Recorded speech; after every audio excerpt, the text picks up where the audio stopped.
All So, right. yeah, so I was, Right before we do, oh, okay. don't go there yet. Don't go there.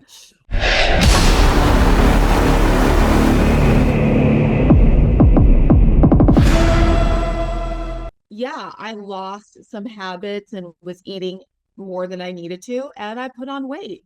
So, I mean, I've gotten what, 6 pounds off, 6 pounds off, but I still have a few more to go. So yeah, it's like that constant like checking in. And so you have a hard stop. So did I. And that's always good to like recognize.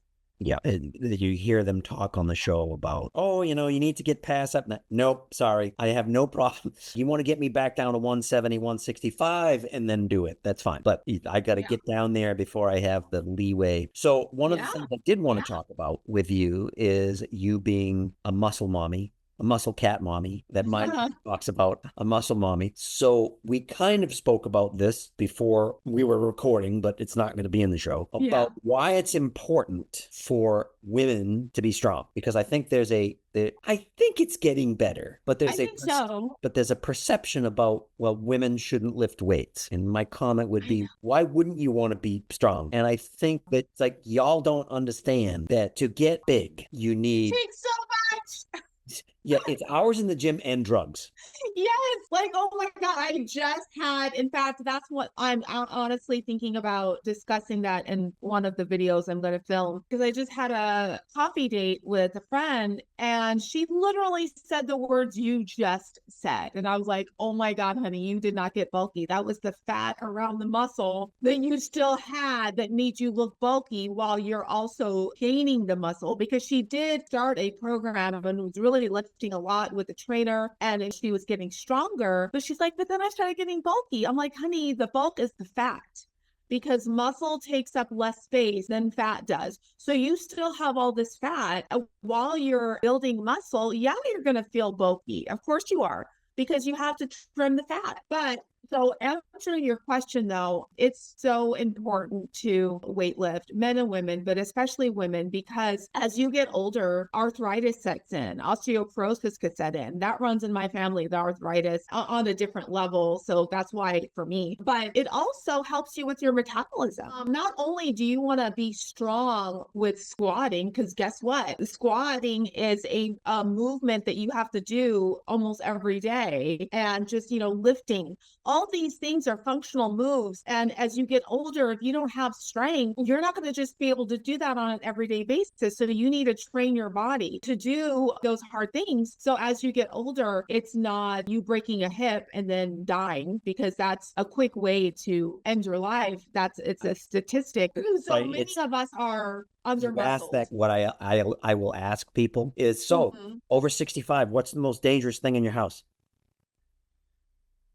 I don't know The what floor. the floor. Oh, When you fall on it, the death rate, I think, is the same as breast cancer. It's like 30% yeah, within a year. yeah, In a year, like 50% of people die after breaking a hip. yeah. So, Exactly. It is so, oh my God, it is so true. The last few months of my mom's on life, I mean, she had no muscle ever. mhm. And so just I'm strong enough to have helped her a lot, lift her and stuff like that. But at the end, she had no strength. And it took my husband and I. And that's when we knew that we had to start getting assistance. But yeah, so that's a big one. And as you get older, your muscle decreases just naturally. So, like I tell people all the time, and I'm at the point now, I am not trying to gain muscle because I've had a long history of weightlifting. That's not going to be happening for me, but I'm going to maintain. But for me, just to maintain, I have to work out as if I'm trying to increase my muscle just so that I can maintain. So you want to combat everything. Right. That's why protein preserves muscle. So as you get older, you actually need more protein in your Right. diet and you need to weight lift. Those are the two non-negotiables. You need to increase that protein. So many women don't eat protein and you need to weight lift. These are two things that women do not do. And it's bad because it's for longevity. I just had this conversation and like literally today about, you're probably evidently aware of the research by Dr. Lehman, which you hear about Gabrielle Lyons, about the Yeah, amount Todd of Lehman, protein, Gabrielle Lyons.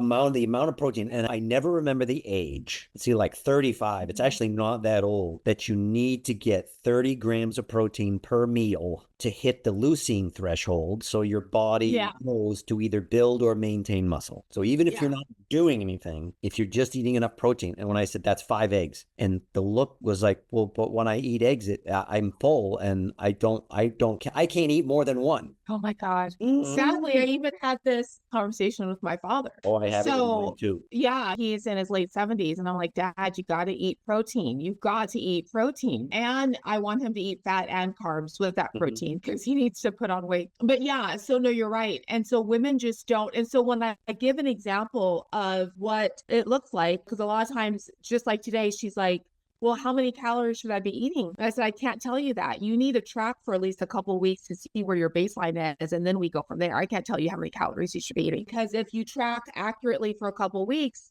and you're only eating 1,500 calories and you got 50 plus pounds to lose, guess what? You're not going to diet. You need to reverse. Right. And then we can start worrying about dieting later. The neat thing about that, though, is because she's working out, it's like what I don't think a lot of people realize is if you're not working out, it's not like you working out or me working out. Getting up and down out of a chair, grabbing 2 gallons of milk or a single gallon of milk and walking around the house with it is weightlifting. Yeah, it is. And that is a start for a lot of people. I'm glad you said that. That's a start for a lot of people. You know what I mean? So it doesn't have to be people, and I don't know why people do this. I think this is a way to give excuses to not do something, but people always say, well, I can't do what you do. Yeah, I know that. Why are you saying that? Did I tell you to do that? No. Why are you telling me something that I never even mentioned to you? I think a lot of people do that to get out of doing what they should do. But you have to, where you need to start, and then you progress. Just like I have to progress with what I'm doing. I can't stay stagnant either. So that's the thing. The number I can give people, which is Dr. Lehman and Dr. Lyon, Dr. Lane Norton, Dr. Bill Campbell. I listen to all of them and I agree with all of them. And the ideal thing, especially if you want to gain muscle or preserve muscle, is eating your weight, your ideal weight in protein. So for, and I'm talking, and Dr. Ted Naiman. I love him, by the way. So he's another one. Dr. Ted Naiman, not Lyon, the other guy, not Donald Layman, Ted Naiman. Both of them are awesome. But so your ideal body weight in grams of protein. So for me, for a 5'5" woman, that's at least 125 grams of protein. I mean, I weigh more than that right now, but it's like textbook ideal weight. If you were chiseled, on stage, lean, muscular, what would you weigh? Ideal for a 5'5" woman would be 125. For a guy, that could easily 5'5" guy, 130, 140, right? There's ways to look it up. But anyways, what does that look like in a day? When I show a female what that looks like in a day, they're like, oh my God, I can't do that. And I'm like, well, you can get creative with it, but I'm showing them animal protein because that's the best source. I might throw in like Greek yogurt, you know what I mean? Because that's a cup or whatever serving is 20 grams of protein for the Greek yogurt, or egg white, and get more protein with that. You know, so you can have like a cup of egg whites with 1 whole egg. That could get to the protein quicker. Right. So any meat, and if you want to stick with lean meat, that's okay. You can add fat to that, whatever.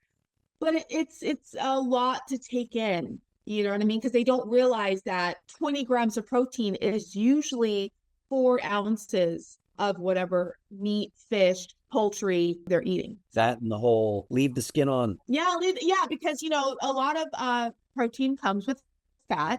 So you don't have to add fat if you get your 80-20 ground beef, or even with a filet mignon that has enough fat, or salmon, or chicken thighs with the skin on it. But I have to have it crispy if I leave skin on it. But you know what I mean? So you don't have to worry about adding fat if you just, you know, hit those. You know what I'm saying? That's where tracking comes involved. You have to track to figure it out. You know, what is the phrase? I know, what is it? What gets measured gets modified. Is that it? Yeah. In other words, you can't improve if you don't know what you're doing. You have to know what you're doing. And that doesn't mean you have to track for the rest of your life, but for right now, yeah, you do.